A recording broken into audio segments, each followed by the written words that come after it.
Hello, friends. Welcome to the Career Guru podcast. I am your host, Steve Yanovsky. What a glorious day it is to start your path in a new career. Doors are opening here at the Boston Career Institute even as we speak. And I'm here holding the key for you. So tune in, stay sharp, and enjoy yourself. This is going to be great. Hashtag Let's Career Up. Hello, friends. Aspiring career gurus, conversationalists all across the fruited plain. This is Steve Yanovsky. I am your career guru, coming to you across the internet to deliver yet another installment of the Career Guru podcasts. Today, I'd like to address a universal topic, which is applicable to any field of endeavor. No matter what your career is, it makes no difference. Today, I want to talk about quality. It's a topic that few people truly understand, but I do want to address it and discuss it and expand on it a little bit more as we move forward with a few expert guests that I hope to have to discuss this a little bit further. People have a funny understanding about the word quality or quality in general. So I wanted to address that because quality is present in, like I mentioned, in any field of endeavor. In every job, there's quality that's involved.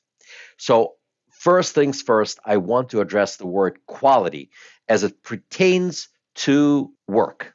Quality, and I don't know what people think quality is. I mean, different people, like I said, have different understanding of it. When you see it, you know it. But let's identify exactly what it is in any industry. Quality in general is defined as a consistent delivery of products and services according to established standards.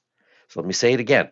Quality is defined as a consistent delivery of products and services according to established standards. When I first encountered this definition, it was a head scratcher for me, but it made total sense. It leads us to a whole different host of topics having to do with quality and what's involved in its constant and or our ongoing pursuit of quality and the delivery of quality products and services, because that's all we do, really. Consistently deliver great outcomes, whether it's a personal relationship or a job. Let's talk about where quality is found the most. We talk about different companies that have succeeded in the United States and different companies that have failed. And most of the time, it's due to not being able to keep up with the delivery or consistent delivery of products and services. The companies that have succeeded over the years, and the very first company to truly succeed in this particular enterprise was, believe it or not, McDonald's. What's so interesting about McDonald's? McDonald's is a burger joint like everybody else, but it's not, because they are the granddaddy of all of these franchises that you see all over the place. How did they succeed? There have been many, many hamburger joints before McDonald's came along. But McDonald's came along and they were different. Hamburger joint that was successful in one neighborhood tried to replicate itself in another place. And maybe they did well with one more hamburger stand or a hot dog stand, maybe one more. But after three, they failed and the entire enterprise crumbled until McDonald's came along. See, the person who created McDonald's realized one thing, that in order to be successful, consistency was the key. What they did was they replicated everything in one place to the other. They had calculated the number of steps that a person needed to take from the grill to the fry later where they made French fries. They purchased the French fries from the same vendors, from the same farmers, from the same growers. The same with burger patties, the same with the actual bread patties that went along. And they calculated every step so there would be consistency in the delivery of the product. So right now, because of that, you can go to any McDonald's and you can buy their Big Mac and fries and Coke, and it'll taste the same in one place to the other. Quality is this consistency amongst all of the things that we try to deliver. Let's understand it a little bit further. Let's find out what's involved in quality. Who determines the quality of what we do? Who is the greatest judge of the quality of our output? That would be our customer. That would be our client, no matter what field it is. Now, our field of endeavor in the guru land is primarily healthcare, but it doesn't matter where it is. It is our customer that determines the quality of our work, depending on what it is that we do. How do we determine what quality is? Well, that would be the feedback that we receive from our customer. Whether it's a complaint or praise, either way, it's one of those quantifiable, measurable devices that we can use to actually determine the quality of our work, the consistency of our work. See, if you every so often you deliver something good, it's an outlier. This is not a consistent piece of the work that you do. It's an accident. The goal for quality is to deliver it all the time. We strive to meet or exceeds our clients' needs. And this is what we learn from their feedback. This is how we establish our brand. At some point in time, after consistently delivering goods and services, products and services, you establish yourself as a brand. How did Mercedes become Mercedes? When you talk about Mercedes, when you say BMW, automatically people think, oh, this is a high quality product. People have the same outlook on Toyota or Honda as a car. It's a brand that was established, but it took a long time to overcome various issues that people have until they have reached a specific standard. That is an important thing until you yourself become a brand. Your name must be associated with quality. And the only way to do that, if you do good things constantly and consistently. And that, my dear friends, is what quality is. This is how we determine our performance. In my other activities, away from being a guru in career, I also teach. How do I determine the quality of my output? Well, lucky for me, I have quantifiable, measurable metrics that I can use to determine if my students are successful in absorbing the material that I'm teaching. And that would be the pass rate for the exams. You can find other areas where you can measure the quality of your output. So there's all sorts of things that we can count on, but they have to be quantified in numbers. Otherwise, things just don't make sense. You get surveys all the time from the places that you frequent, and they ask you, for example, how would you rate your experience on a scale of 0 to 10 or 1 to 10? Well, this is how people quantify their success. On their end, they see that from 5 to 10, it's a success. From 1 to 5, it's a failure. Depending where you are on that scale, they will be able to quantify it through statistical analysis and figure out what it is that's quality and that's what's not. All right, what's consistent, what's inconsistent. You have to be consistently consistent rather than inconsistently consistent. That's the goal. And we're still talking about quality, the measurable enterprise that is our constant pursuit of quality. Quality, or principles of quality management. Once we understand what quality is, we have to find ourselves in a place where we can constantly and continuously manage our quality output. Now, it's easy to understand quality or management of processes by imagining quality as a table with 4 legs. If you take away one leg, the table is not going to stand. Like a chair, bar stool, whatever the case may be, anything with 4 legs, you must have these 4 legs for it to stand. So in order for quality to stand, you have to understand the 4 pillars that hold up quality. First and foremost, it's customer or client focus. In healthcare, it would be patient focus. But whatever the case may be, it's always the focus on the customer. What the customer expects and what they receive must match. There must not be a variance or a difference between what the customer is expecting, what they're receiving. Therefore, in business, they always talk about concepts similar like under promise and over deliver. Promise less, give more. That way, the expectations are in one place and what you deliver is on a higher plane. So you must meet and exceed the customer's need. Therefore, your focus is always on the client. If your focus is on that, you will succeed and your quality will always be high. That's the first pillar that holds up the table of quality. The other pillar is something called process management. Now, what exactly is process management? Well, we need to understand the word process.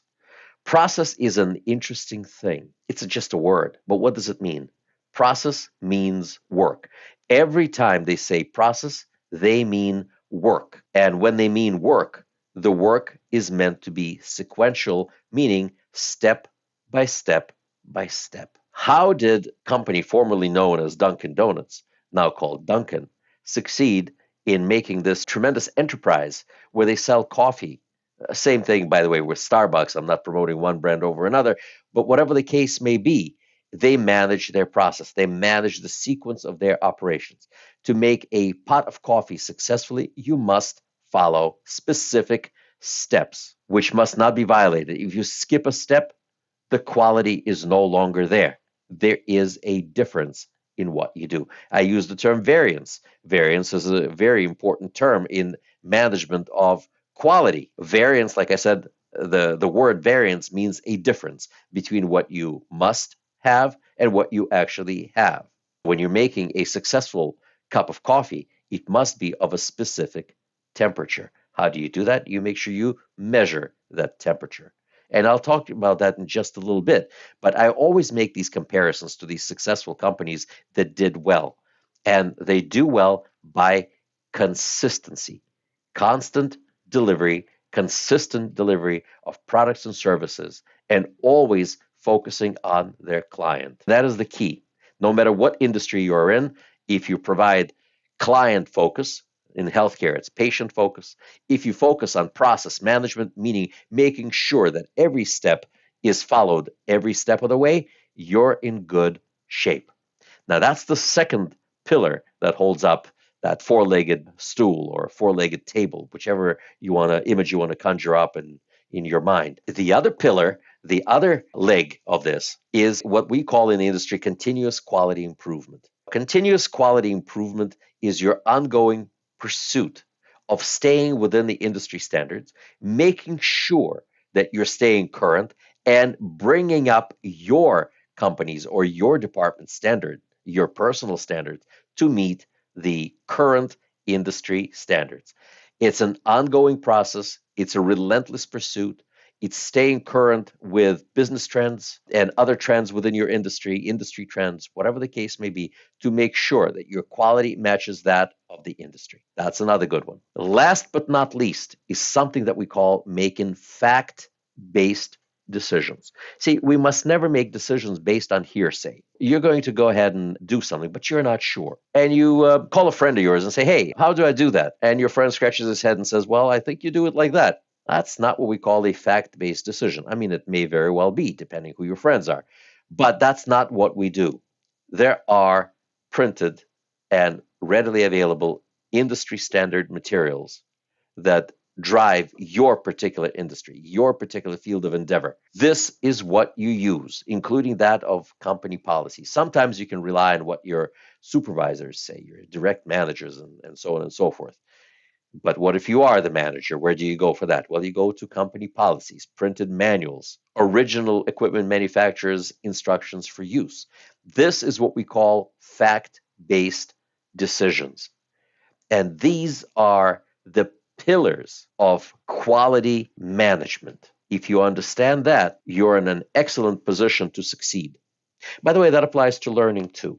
It applies to anything because quality in anything depends on these things that we have just discussed. In order to understand quality even deeper, we need to understand a few more important terms which are prevalent in the field of quality.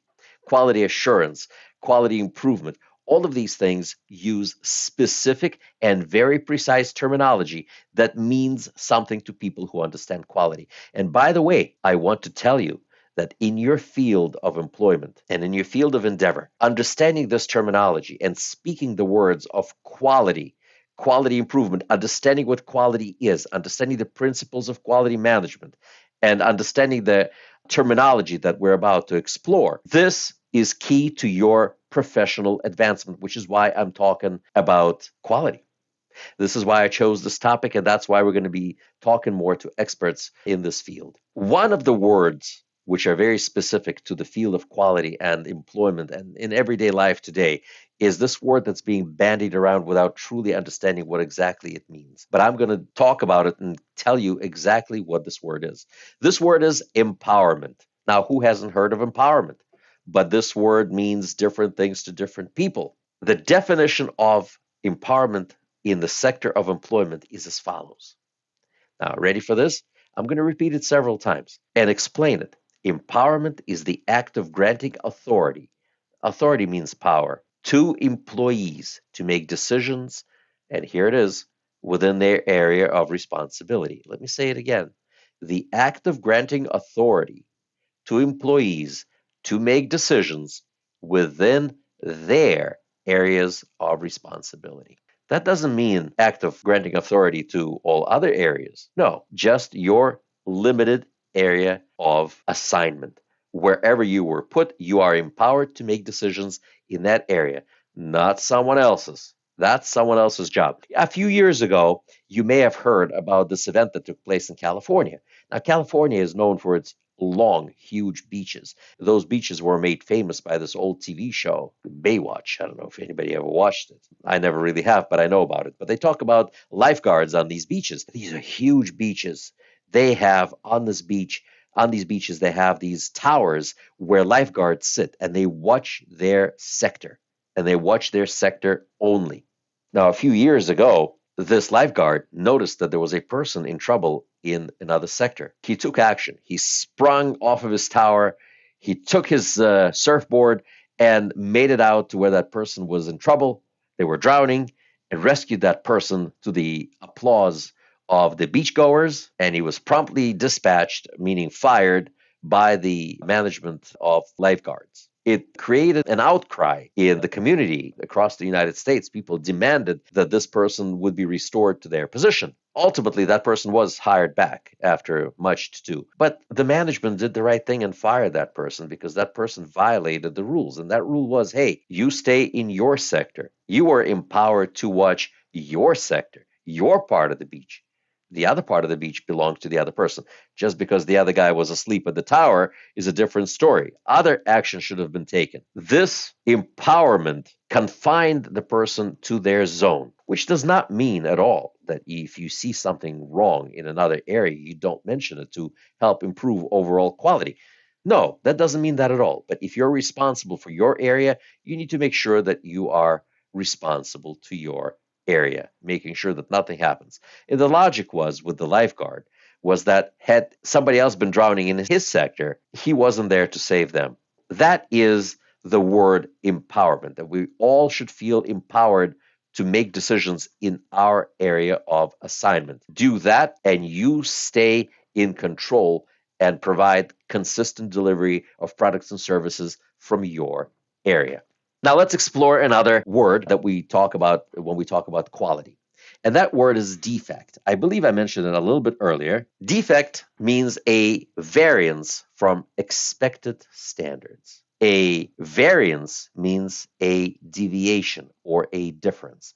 That's what a variance is, something that changes. So the word defect is very important to understand when we discuss quality. Defect is a variance from expected standards. We must not deviate from those standards.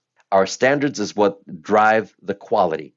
If we deviate, quality ceases to exist because consistency is no longer there. Key word to understand. Again, why are we discussing linguistics? Well, we're discussing because if you're going to be talking about quality in your workplace and you want advancement, it's important for you to understand this terminology. Another term of art, if you will, in the field of quality is something called a quality indicator. What exactly is a quality indicator? Well, a standard definition of a quality indicator is something called a measurable variable, which relates to the outcome of your performance. A measurable variable. Now, let's put it together so we understand. What exactly are we trying to figure out? We're trying to figure out if we're putting out a quality product.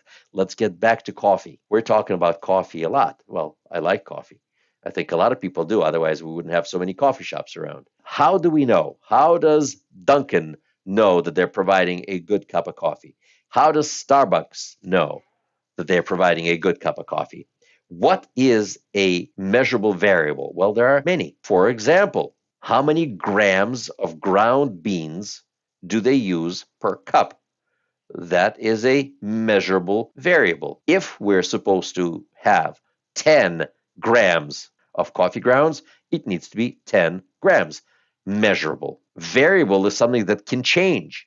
It's not 11 grams, it's not 9 grams, it's 10 grams. Does it lead to the desired outcome? Well, if you put 10 grams of coffee grounds per cup or per, 20 ounces of water, then you have a perfect cup of coffee according to that particular standard. Now, you can translate this into your field of endeavor. What are your measurable variables? We can measure the number of coffee grounds per cup. We can also take a thermometer and figure out how hot the water is. Now, the water has to be, according to, let's say, Duncan, 190 degrees Fahrenheit. It's that healthy mix that they found after all the lawsuits that people, got burned with hot coffee and so on and so forth. Now it's no longer that hot. So they reduced the temperature. But this is something that they can check and see how hot it is using a device. So that is an indicator of quality. This is what it is. So understanding the term quality indicator, we understand what it is that we have to do. What are those things that we can measure? How does it go? And all of these things need to be precise.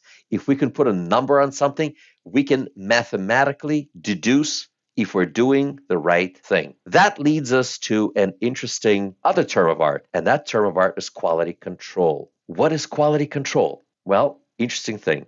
Quality control is funny. We go through quality control all the time in, let's say, my home, in a guru's household. Let's say Mrs. Guru is making cake, and Mr. Guru shows up and he's watching Mrs. Guru mix up a batch of cake batter. Mr. Guru, myself, will come in and stick his finger into the cake batter and take a sample and say, great job, Mrs. Guru.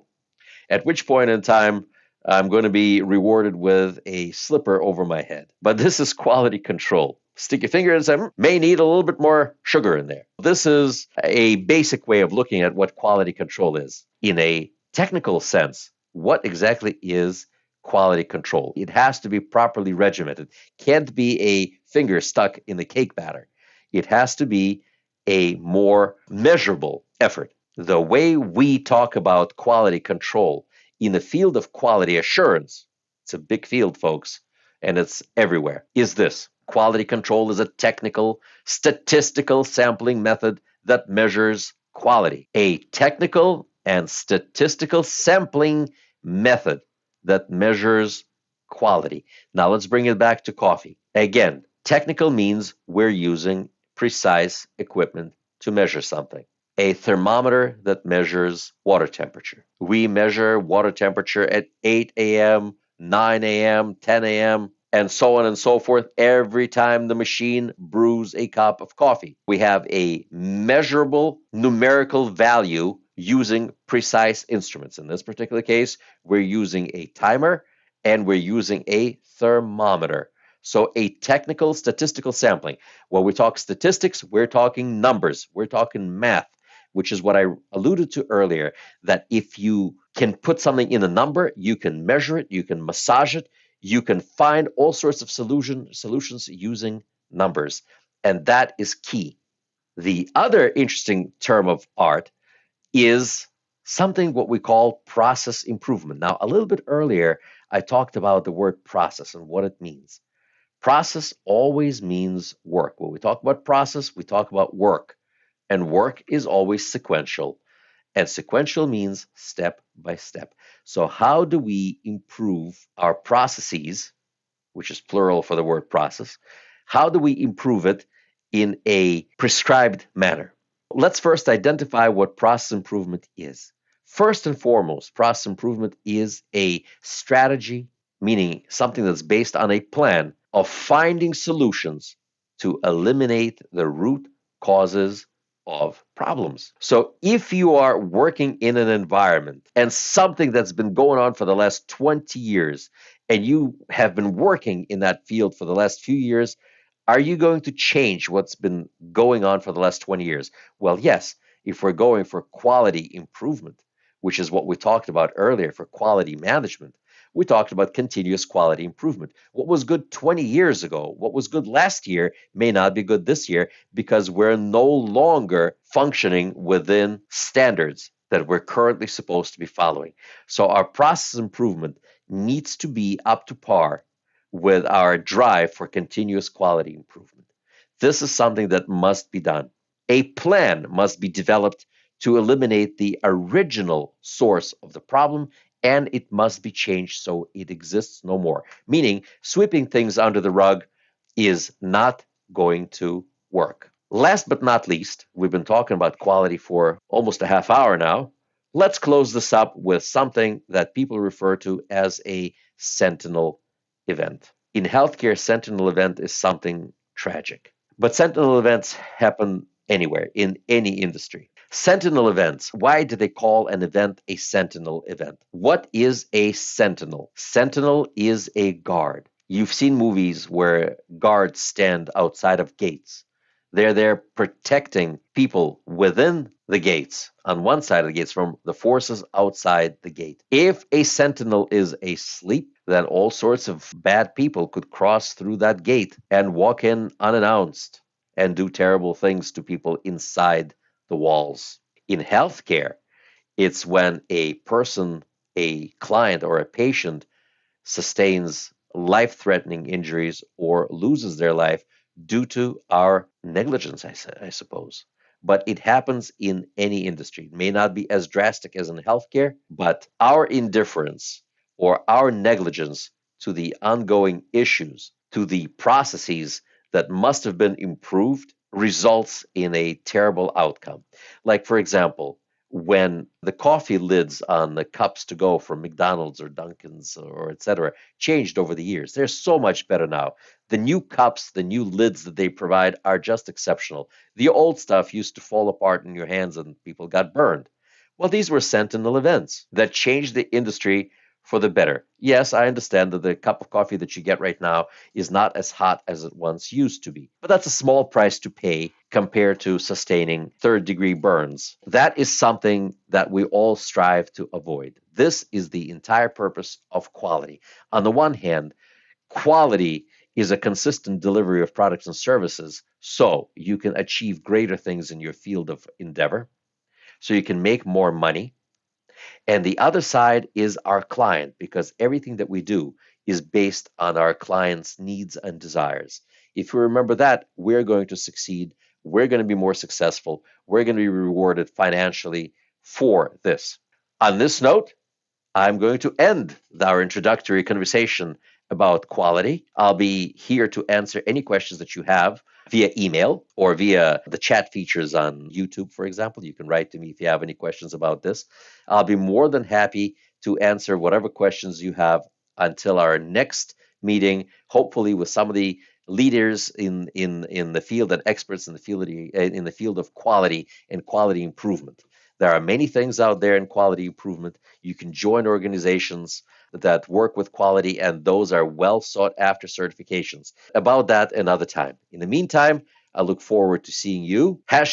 #Let's Career Up, and I'm looking forward to our next Career Guru episode. See you soon. All the best. Well, friends and aspiring career gurus, this was fun. Thank you for tuning in. I feel enlightened, I feel empowered, and I'm feeling grateful that we spend time with you. For more information about Boston Career Institute, please visit our website, bostoncareer.org. Boston Career Institute has 3 campuses located in Brookline, Massachusetts, Malden, Massachusetts, and Lowell, Massachusetts. Call our toll-free number, 888-383-6058. For questions, comments, and or information about our podcast, email me at thecareerguru@bostoncareer.org. The Career Guru podcast is available on Apple Podcasts, Spotify, our website, bostoncareer.org, or wherever you stream your podcast. Subscribe, stream, rate, and review our shows. Your rating and reviews help our show reach new audiences. Produced by PodPro Entertainment, The Career Guru lives within a network of podcasts located at podproentertainment.com. #The New Radio. Looking forward to seeing you soon. All the best to you. My name is Steve Yanovsky. I am the Career Guru. May God bless you. #Let's Career Up.